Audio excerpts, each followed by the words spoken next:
Assalamualaikum warahmatullahi wabarakatuh, sahabat Nusantara, dunia peternakan entok seluruh Indonesia. Bertemu lagi tentunya di channel Kandang Entok. Edisi kali ini saya akan sedikit mengulas tentang peternak endok,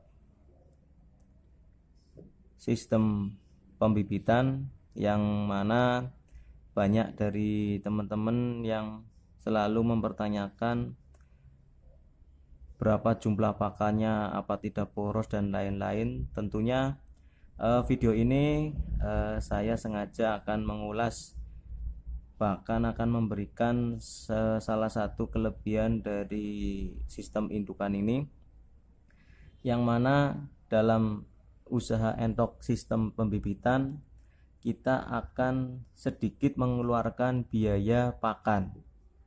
Ya, jadi teman-teman jangan ragu dan jangan bimbang, dan statement ini saya berikan atau saya keluarkan karena saya sudah beternak ya kurang lebih cukup lama, dan sistem indukan pun saya kelola. Jadi ada beberapa teman yang mempertanyakan untuk apakah tidak boros dalam pemberian pakannya, atau apakah tidak rugi dalam jumlah pakan yang banyak seperti itu untuk indukan yang cukup banyak. Tentunya kalau kita berbicara tentang usaha, pastinya tidak luput dari yang namanya modal. Modal pertama itu hal yang wajib kita sediakan atau kita persiapkan, entah itu dari materi ataupun dari material. Kalau teman-teman yang baru saja akan beternak entok sistem pembibitan, tentunya saya sarankan belilah indukan yang masih muda, entah itu usia 5 bulan atau 7 bulan atau baru sekali bertelur. Tentunya untuk melihat ciri-cirinya teman-teman bisa belajar dari peternak-peternak yang lain atau sharing dari teman-teman yang sudah biasa beternak entok. Nah, kenapa kita cari yang muda? Karena jangka masa bertelurnya dipastikan masih lama, dan disarankan juga untuk para peternak pemula, resiko yang harus kita tempuh jika ingin menghasilkan income yang lebih, ataupun bisa dikatakan memelihara tanpa membeli pakan, ya resikonya harus mempunyai indukan dalam jumlah besar atau jumlah banyak. Semisal minimal kita dalam satu kandang itu kita mempunyai 50 indukan betina dan sekitar 15 jantan. Itu bisa menanggulangi pengeluaran kita dalam pembelian pakan. Kok bisa bang? Ya bisa sekali, karena realnya atau prakteknya saya sudah pernah bergelut ini cukup lama. Jadi sistem proses kerjanya seperti ini teman-teman. Katakanlah kita dalam satu kandang mempunyai 50 indukan yang murni masih muda ataupun baru sekali atau 2 kali bertelur. Nah, tentunya dalam satu periode dari jumlah 50 ekor pastinya ada yang sedang proses mengeram dan ada juga yang sedang proses bertelur, dan sedikit pula ada juga yang sedang proses kawin ulang.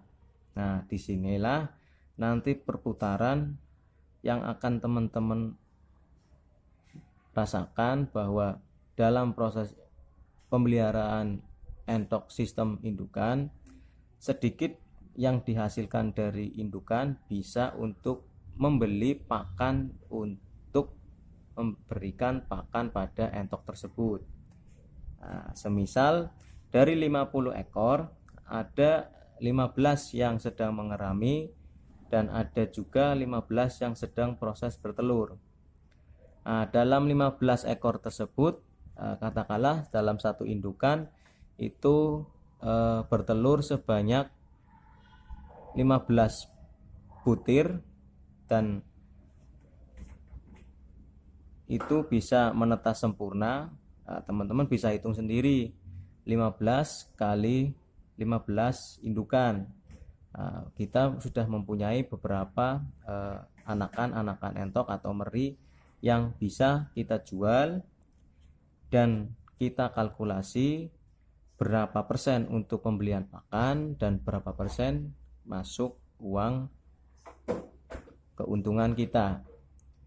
Dan biasanya sistem seperti ini akan terus rolling atau berputar situasinya di kandang kita sampai kita menemui yang namanya indukan itu ganti bulu. Nah, jadi pakan yang kita beli itu berapa persennya hasil dari penjualan anakan entok kita yang dihasilkan dari indukan-indukan yang proses mengerami itu tadi, teman-teman. Nah, jadi keuntungan kita memelihara indukan dalam jumlah banyak pun nantinya akan mengurangi sedikit pengeluaran dari pembelian pakan untuk memberikan pakan entok-entok kita, teman-teman. Nah, makanya